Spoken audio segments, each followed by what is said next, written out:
প্রিয় দর্শক, আজ আমরা এমন একটি রহস্যময় ভৌতিক ঘটনা নিয়ে আলোচনা করব যেটি শুনে আপনিও আশ্চর্য হয়ে যাবেন, এমনকি যার ব্যাখ্যা আজও দিতে পারেনি বিজ্ঞানীরা। নমস্কার, আমি অমিত, আর আপনারা দেখছেন হতবাক রহস্য।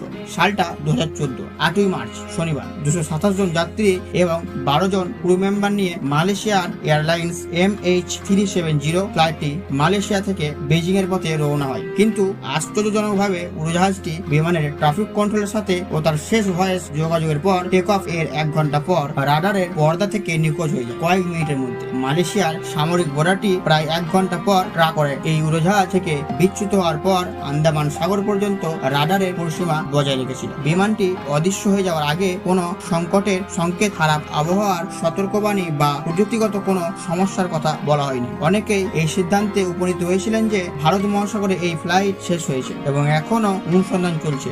আশ্চর্যজনকভাবে যেখানে কোনো ধ্বংসাবশেষ পাওয়া যায়নি।